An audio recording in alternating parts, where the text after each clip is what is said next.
Buenas, vamos lá então, né? Vamos nos organizar na jornada de química, né, que fizemos até agora e vamos tentar entender, nos colocar no espaço, no tempo e no conhecimento de química para fechar com chave de ouro isso aqui, tá? Então assim, ó, quando vocês começam a estudar química, tá? Lá no arranque, lá nos primórdios, as pessoas começam a ter contato em química, alguma coisinha no fundamental, né? E depois no médio, vocês começam com a química geral, né? O que a química geral trata? A química geral trata de alguns métodos de separação de mistura, né? de sistemas materiais, essas coisas, né? Na química geral, nós começamos a estudar também os modelos atômicos, né? A tabela periódica e depois ligações químicas, e aí fazemos um salto para química inorgânica. Lá na química inorgânica a gente pega todo esse conhecimento de átomo e molécula e alavanca para funções, ácidos, bases, sais, óxidos, reações, tá? E começam os cálculos químicos, principalmente os cálculos estequiométricos.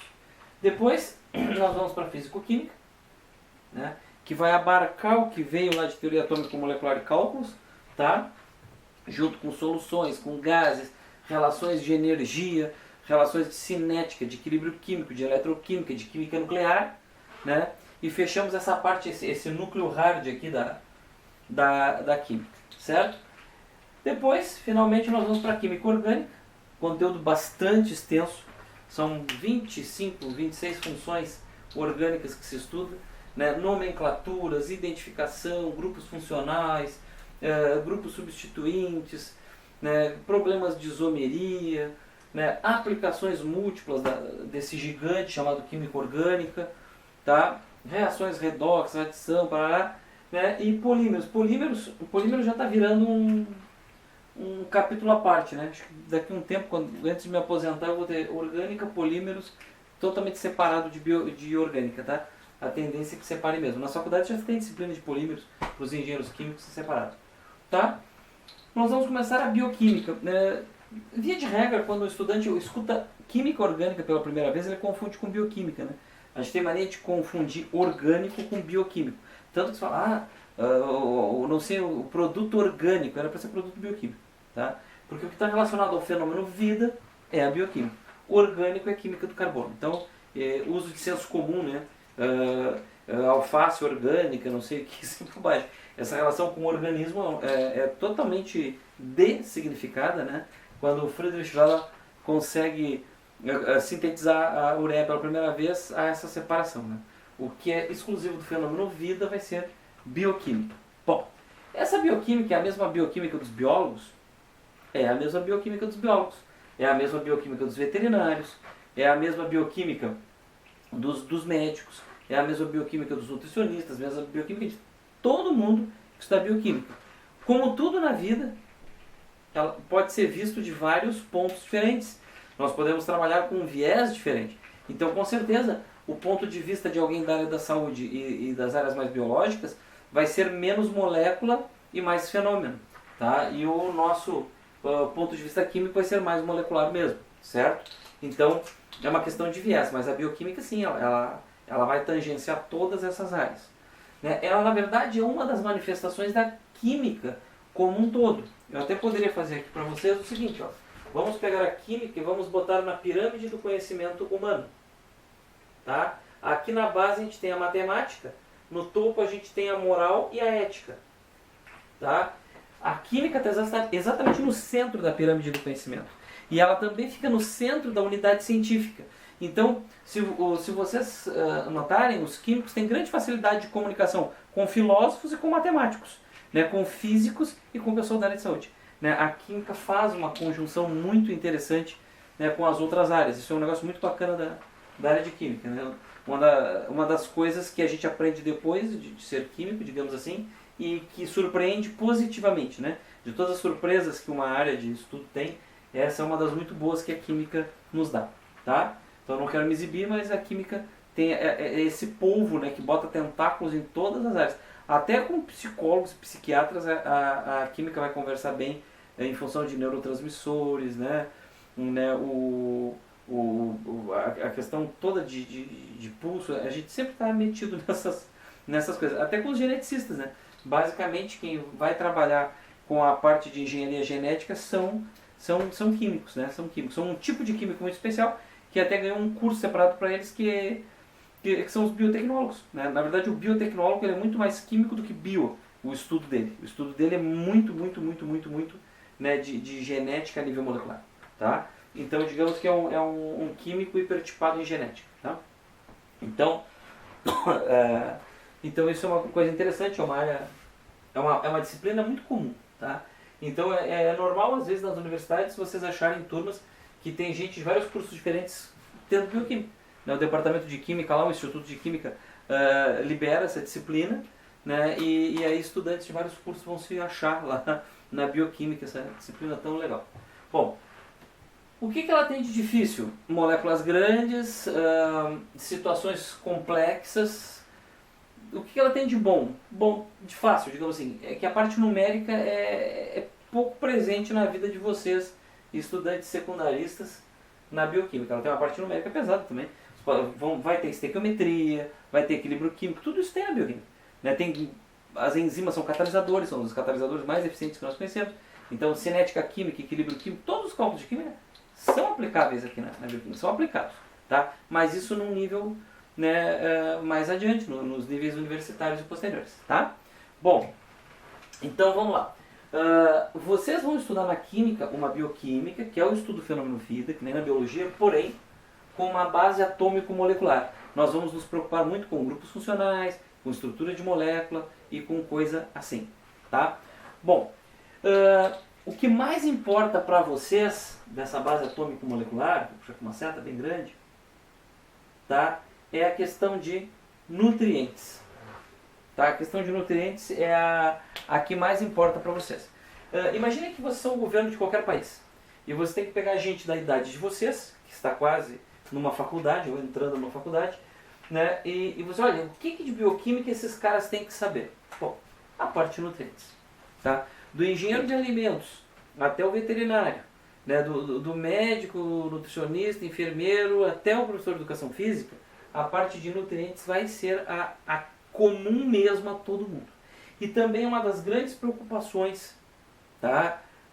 Para a parte política e econômica séria de qualquer país, né? O que o povão consegue comer? O que a gente tem que extrair daqui? Que doenças a gente vai ter que botar dinheiro lá no sistema de saúde se isso aqui estiver errado, né? São preocupações de todos os países, né? Do mais pobre ao mais rico, tá certo? Daqueles países formados por uma população basicamente jovem até populações velhas.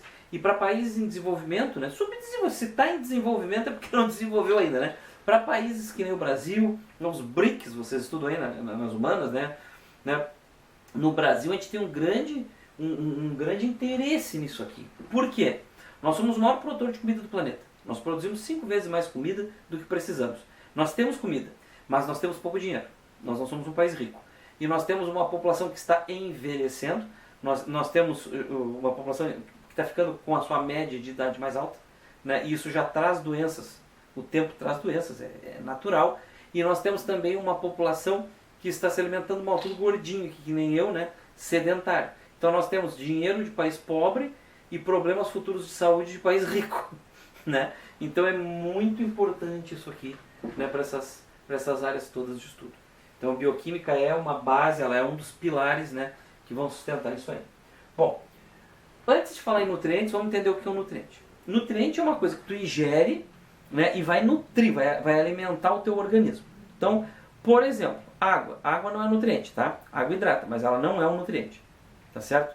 Né? Ela tem função de meio, de referência. Né? A gente trata ela assim na maior parte dos casos. Tá? Nutrientes, via de regra, são moléculas que têm funções específicas. Que tu vai ingerir e vão fazer algum trabalho no teu organismo. Tá? Existe uma coisa muito importante para estudar nutrientes, que eu acho que vocês nunca ouviram falar. Eu já vi gente da área, né, de gente que trabalha com remédio, com comida, não falar disso aqui. Eu consigo fazer um gráfico muito torto, ficou muito vergonhoso para ficar em vídeo. Eu vou tentar alinhar ele aqui. É aqui. Vou botar aqui, então aqui. Então, um gráfico pouco. Eu não sei o que aconteceu com a minha mão aqui. Tá mais pra cá. Não, já sei o que está acontecendo. Só um beijinho. Esse gráfico é chamado diagrama de Bertrand. Deixa eu botar aqui.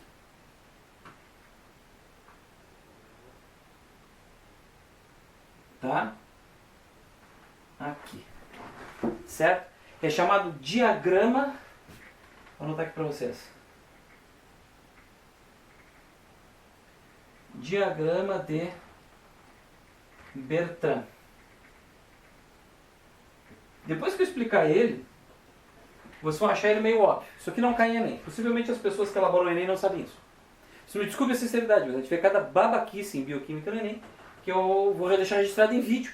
Inclusive algumas questões eu vou comentar e espero que o elaborador da questão assista o meu vídeo, compre 100 gramas de vergonha na cara para tratamento precoce para não fazer de novo.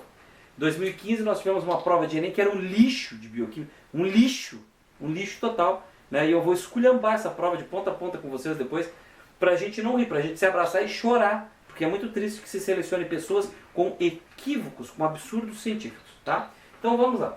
Diagrama de Bertrand. Vocês vão achar uma curva de Bertrand que é assim. Ela sobe, praticamente exponencial, estabiliza, tá? Desce da mesma forma que subiu e fecha assim. Isso é um diagrama de Bertrand. Todo nutriente, toda substância, ó, do veneno mais tóxico à glicose mais pura, vocês vão ter essa curva.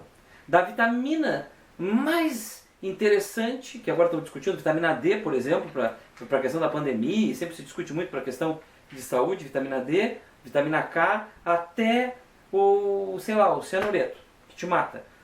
Tudo isso pode entrar no seu diagrama de Bertrand. Cada substância que vai ter alguma reação no teu organismo pode ter um diagrama de Bertrand. Então isso vale para todos os nutrientes. Tá certo? Então vamos lá. Eu vou dividir esse gráfico em alguns setores. Então, tem o primeiro setor, que é esse setor central aqui. Tá?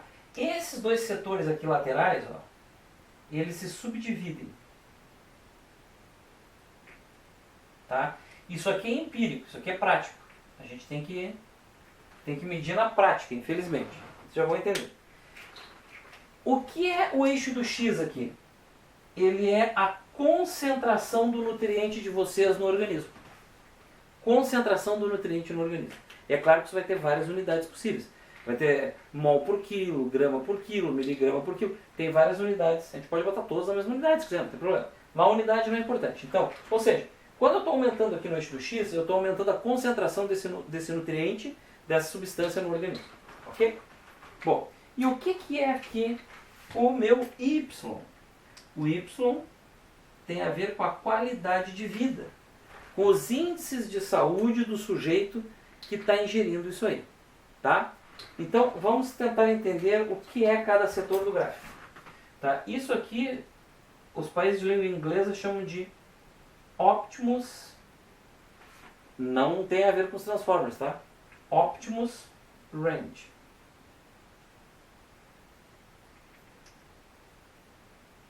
O Optimus eles tiram do latim mesmo, tá? O que é isso aqui? Isso aqui é a faixa de concentração ideal. É a zona de varredura ideal dessa substância. É aquele mínimo e aquele máximo ideal. Então olha aqui, ó. Por exemplo, se a glicemia do sujeito estiver no Optimus Range, tá? Ele não está nem hipoglicêmico nem hiperglicêmico. Está tudo bem aqui com ele em relação à saúde. É claro que uma substância dessas não vai definir a tua saúde como conjunto. Mas, se essa substância estiver dentro dessa faixa do Optimus Range, que bom, né? Então, se o cara estiver aqui ou aqui, não é tão diferente. Né? Se estiver bem no meio é melhor. Não, se estiver nessa faixa aqui é bom mesmo. Ó, se a tua glicose estiver entre esses intervalos aqui no exame, cara, que bom. Tá? Agora, se a tua glicose estiver nessa faixa aqui, ó, tu tá hipoglicêmico. Tu tá vendo pontinho prateado, tá tonto, né? Que já sofreu uma hipoglicemia aí. Tô dando exemplo da glicose que é bem conhecido de vocês. Não tá bem, né? O cara tá com a situação dele lá abalada. Bom, e nessa faixa aqui? Cara, se a tua taxa de glicose cair de um certo valor assim, absurdo, tu vai entrar em coma e possivelmente vai morrer depois. Se não tiver um atendimento ou alguma coisa que corrija isso. Tá? Então nós temos aqui a faixa ótima de concentração, aqui a faixa deficitária, de concentração deficitária que está faltando, né? E aqui a faixa letal, né? Se cair dessa concentração aqui, tu tá morto. Tá? Ou pelo menos deveria estar morto. É o famoso quando os médicos dizem, olha, esse cara era para ter morrido, ele está vivo por milagre. Os médicos dizem isso, né? É quando o cara está nessas faixas aí. Estou pegando só o caso do nutriente, da substância química aqui. Não estou pegando o caso de doença. Doença é outra conversa. Tá? E aqui também, ó. Vocês vão ter aqui um excesso, ó. O cara, por exemplo, está nessa faixa aqui de glicose, ele está hiperglicêmico. Tá certo? Sintomas de hiperglicemia lá do diabetes. Tá? Então ele vai estar com essa taxa muito alta, ele vai estar com hálito cetônico, coisa assim. Não, hálito cetônico é essa aqui. Mas vai estar passando mal lá, né, com uma hiperglicemia. E obviamente, se eu meter uma dose violenta de glicose na veia desse cara, e ele não tiver insulina para jogar isso aí na célula, ou se ele tiver insulina para jogar isso na célula e mesmo assim aumente a taxa, ele vai entrar numa zona letal. Então, é o famoso tudo que falta faz mal, tudo em excesso faz mal. Se vocês tiverem um veneno, é óbvio que o veneno vai ter essa zona aqui dele, ó, já encostada no eixo lá do Y. O veneno só complica. Tá? Infelizmente a gente não tem coisa que quanto mais melhor ou que não precise. Tá? Então, na verdade, os venenos, as coisas tóxicas, teriam só essa parte aqui do gráfico. Né? A parte que te faz mal é a parte que te mata. As coisas úteis teriam isso aqui. E as coisas inúteis? Cara, as coisas inúteis que não fazem mal não entram na conta, né? Mas via de regra, tudo que tu ingere vai ter o seu diagrama de Bertrand. Tá? Por isso que todo exame clínico de substâncias vai ter mínimo, máximo e tal. Existem alguns estudos, né, que mostram, né, os elementos importantes para a vida humana. Depois mais tarde a gente fala disso, eu trago uma lista para vocês. Mas um exemplo clássico assim, ó. Alguns elementos faziam mal para o homem. Só que o homem já está se adaptando a eles. Isso é muito curioso. Né? Alguns elementos da antiguidade matariam. Pegava lá um Australopithecus, faz exame de estrutura genética e tal. Esse bicho aqui, esse ser vivo aqui, ia ser sensível a tal elemento químico, a tal íon. Esse íon ia matar ele, ia ser super tóxico para ele. Aí, com a evolução, aquele organismo começa a ficar tolerante. Como é que isso aí funciona? Por Darwin.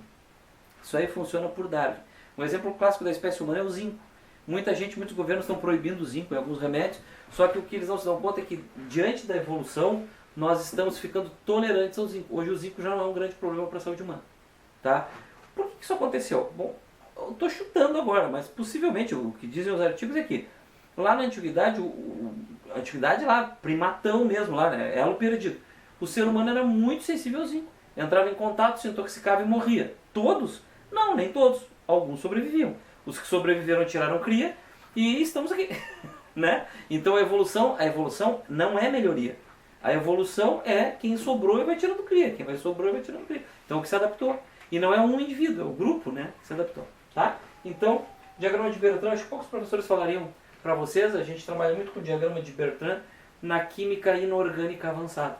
Então se alguém aqui tentar partir para uma área de química e pegar lá a estrutura do citocromo, estrutura do grupo M da hemoglobina, né? Depois eu posso mostrar alguma coisa para vocês.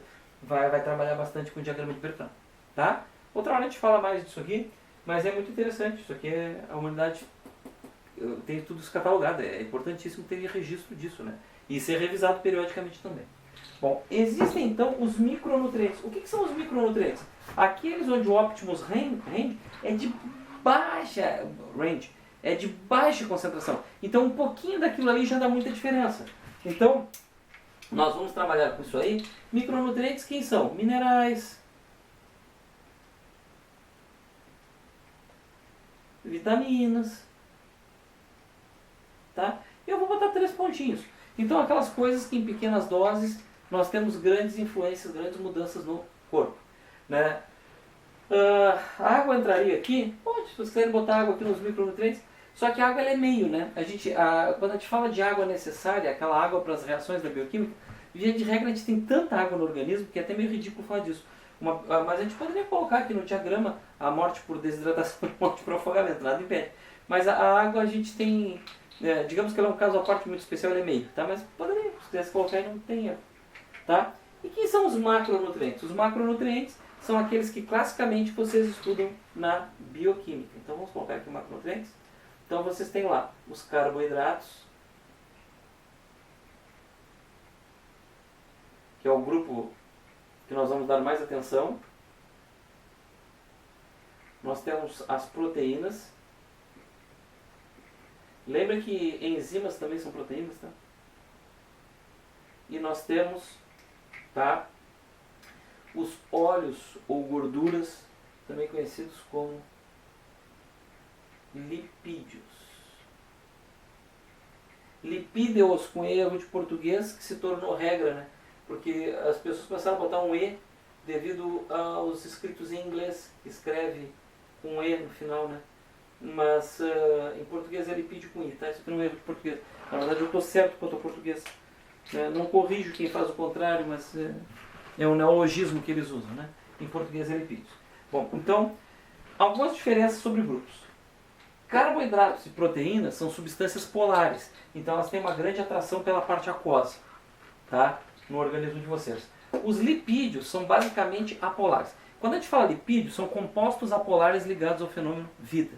A gente pode deixar óleo e gordura, óleo, gorduras, ceras, alguns hormônios, né? Então, lipídio é uma palavra para coisa apolar no teu organismo, ou em qualquer organismo, tá? Então, essa é a diferença. Outra coisa desses macronutrientes, eles são os únicos que mexem com as calorias do teu corpo. Então, aquele negócio, vou tomar água ou não vou tomar água para emagrecer ou para engordar? Isso é bobagem. Isso é uma tremenda bobagem. Te manter hidratado é importante para a saúde, mas não tem a ver direto com calorias, tá? Não tem a ver direto com quilojoules. Então, assim, ó, os geradores de energia aqui no teu organismo são carboidratos, proteínas, lipídios. Tanto carboidrato quanto proteína geram no teu corpo 4 quilocalorias por grama. Então, se tu comer 1 grama de qualquer carboidrato ou de qualquer proteína, tu vai obter 4 quilocalorias. Não importa a dificuldade que tu tem para digerir ele e tal, isso tudo já está descontado nos cálculos. Tá bem? Então, 4 quilocalorias por grama. Os lipídios, né? Os lipídios, esses, 9 quilocalorias por grama. Então, os lipídios vão disponibilizar para ti mais que o dobro que proteínas e carboidratos de energia. E aí a gente já começa a brincar com o senso comum, né? Muitas pessoas compram gordura de coco, óleo de coco para emagrecer. Olha só que fantástico. Cara, se é um lipídio, ele vai te gerar 9 quilocalorias por grama, tá? Então, se tu comer 1 grama dele e parar de comer carboidrato, grama por grama, tu tá engordando mais que o dobro, tá? Sinto dizer para vocês, isso é números. Não... O cara que me disser que conseguiu subverter isso aqui, ele que vai concorrer ao prêmio Nobel, tá? Porque ele está mudando uma coisa aí no estudo científico que é absurdamente difícil de mudar, tá? Então, gordura não emagrece, gordura engorda. Olha que fantástico, né? Até a língua nos ajuda a resolver isso. Carboidrato e proteína estão na mesma faixa de energia, 4 quilocalorias, tá? Por que as pessoas param de comer carboidrato? Eu vou explicar para vocês. Havia um médico chamado Atkins, um picareta, um canalha, que trabalhava com aquela turma de milionários de Aspen, né? Aqueles resorts, spas de luxo lá. E aquelas pessoas vão para o spa para emagrecer rápido, para perder peso rapidamente. Então, o que ele fazia? Ele cortava carboidrato. E essa dieta, em suas versões e variações e nomes mentirosos que dão para ela, espalhou pelo mundo. Tá? É a dieta do Dr. Atkins. Tá? Por que ele fazia isso? Porque aquele bando de perua milionária ia para o spa, seguia essa dieta é simplória de seguir, e aí as pessoas perdiam peso rapidamente. Vamos tentar entender por que perdiam peso?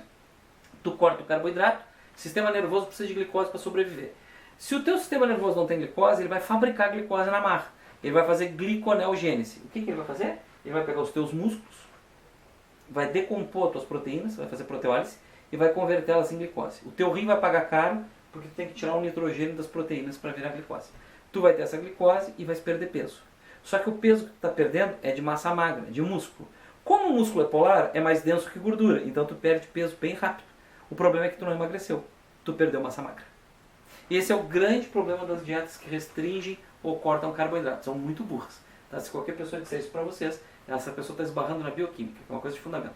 Não quero saber que o cara é pós-doc em nutrição. É ou mal intencionado ou mal informado. Isso não funciona. Não adianta me trazer artiguinho de revista de universidade picareta publicado. Tá? A gente pega ali o Dr. Leninger, que é o livro base de estudo de bioquímica do mundo inteiro, e esfrega na cara. Então, cortar carboidrato tem esse problema. Para piorar, para chegar a quebrar gordura, você vai quebrar muito músculo. Ele até faz gliconeogênese de gordura. Mas para fazer isso, você tem que entrar em mecanismo aeróbico mais avançado.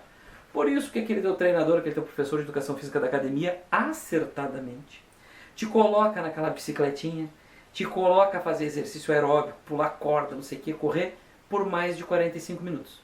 Então a gente queima a glicose no sangue, quando ela começa a baixar, o organismo começa a puxar glicogênio do fígado, quando começa a baixar, o organismo diz, opa, vou ter que parar de quebrar a glicose, senão daqui a pouco eu capoto. Então ele vai lá e começa a queimar gordura, entrar em mecanismo aeróbico. A gente vai falar dessas coisas, mas exige aquele exercício aeróbico que as pessoas têm horror por 45 minutos ou mais. 45 é uma média, óbvio, que algumas pessoas entram nesse mecanismo em 30 minutos, outros levam mais de 1 hora para entrar. Então aquele exercício repetitivo, aeróbico, crônico, aquilo é a única coisa que tira a gordura do teu corpo. Ah, tem a aspiração e a lipoescultura também, né? Fazer cirurgia. Mas essa é bastante arriscado. O exercício aeróbico é o que queima gordura, tá? Sai na forma de gás carbônico, tu queima mesmo gordura. Qualquer outra curva dessas aí que o pessoal tenta dar, não resolve, tá? A gente tem como estudar, pesquisar isso aí rapidinho. E a gente vai falar dessas coisas e de muitas outras, tá? Então depois disso aqui a gente vai falar de carboidratos, depois de proteínas, depois de lipídios. A gente vai falar de números e dados químicos ali bem interessantes. Então bora lá, vamos fechar o nosso curso de Química aí com Bioquímica. Bioquímica resumida, simplesinha, mas bacana, muito interessante e muito importante, porque no fundo, se a gente vai ter uma visão maniqueísta do ser humano, nós somos esse conjunto de processos, né? Então, se a gente tirar todo o pensamento metafísico, né, que é uma parte da filosofia, da teologia, nós somos um amontoado de chons, carbono, hidrogênio, oxigênio, nitrogênio e enxofre, e mais umas coisinhas minerais junto. Tá bem? Beijão, vamos pra frente.